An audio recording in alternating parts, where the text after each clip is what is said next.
It has been reported from the man himself, iDubbbz, that Creator Clash 2 only sold 50,000 pay-per-views and lost a total of $250,000. It's done it from time to time. Just a bit of...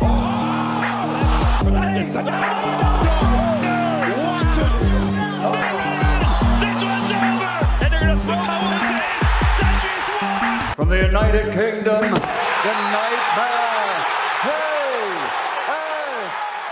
Alright, so what went wrong with this event? For starters, if you think back to when this event went down, there was hardly any promotion leading all the way up to Fight Week. As someone who keeps up with a lot of the influencer boxing space, even I was thrown off guard a little bit when I heard the event was only a couple days away. They really did not put a lot of effort and money into the promotion for this thing, and the fighters themselves, which is a problem for a lot of the boxing promotions right now, did not promote themselves or the fight all that much. And a big part of that problem with the promotion of the fight was that the event was actively discouraging beef or back and forth between the fighters. They wanted to keep this thing as friendly as possible. Now, I understand putting a limit on how crazy the trash talk can get.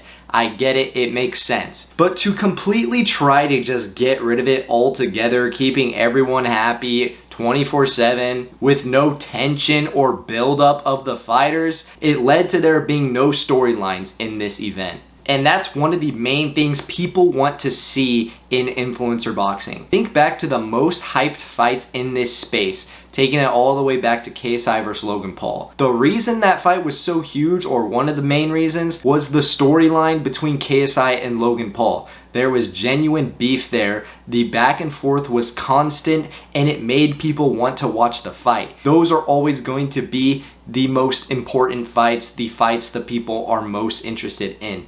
And this event was completely lacking on that end of things. It didn't help that the main event was between iDubbbz and Alex Wassabi, two guys who are really just gonna be friendly no matter what anyway. The face-to-face between these two guys was pretty boring because they weren't willing to say anything bad about the other person. They were just hyping each other up, and when they did say anything about the other guy, it just came across as awkward and weird. So that is one reason, in my opinion, a lot of people kind of were disinterested in the event or were just unaware of it until the day of the fight. Now, there's multiple reasons for why this event didn't do all too great, and another big one that iDubbbz talked about was the fact that they simply overspent. They raised their budget for this fight and it didn't go well. They thought that because this was the second event, it would automatically get more interest because of the success of the first one, and a bigger budget is not going to lead to more pay-per-view buys. And I understand why they would think that from their side of things. They're putting in all this effort to make it better behind the scenes, but as a viewer, that may not be enough of a factor for someone to buy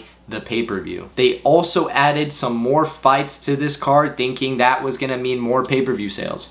That's also not how it works. I did think they put way too many fights on this thing. This card had an abnormal amount of fights. This was the list of fights for this event. A lot of fights, and that equals more money, but it does not mean more sales. Look at all of the competitors. They are not putting up this amount of fights. They rented out hotels. They threw mixers before and after the event for everyone involved.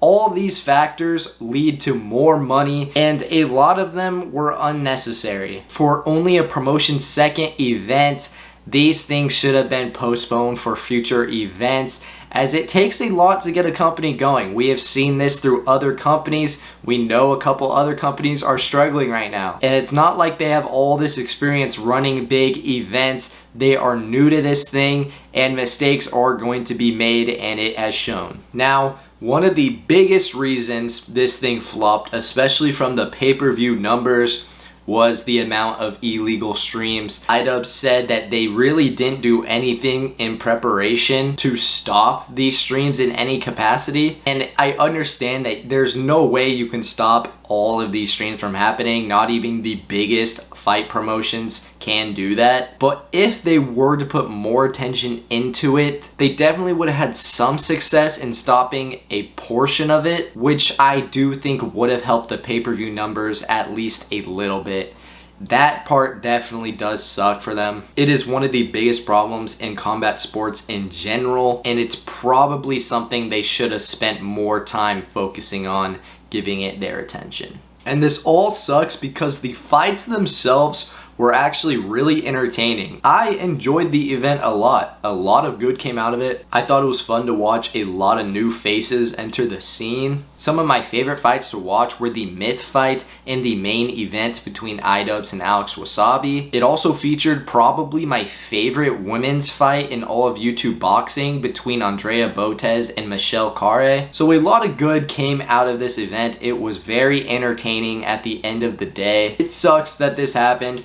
You don't want to see this for any promotion in the scene. Success for one promotion is a success for all of YouTube boxing. I really hope they're able to figure something out with the charities, because as of now, they really haven't been able to get the money because of the loss of profits in the event. So hopefully they have a plan for that. I'm pretty sure iDubbbz did mention a plan moving forward to get at least some money to these charities. What do you guys think? Do you think there's any chance we see a Creator Clash 3? What do you think went wrong with this event? Subscribe for more boxing updates and content. The support is much appreciated. Thank you for watching. Peace.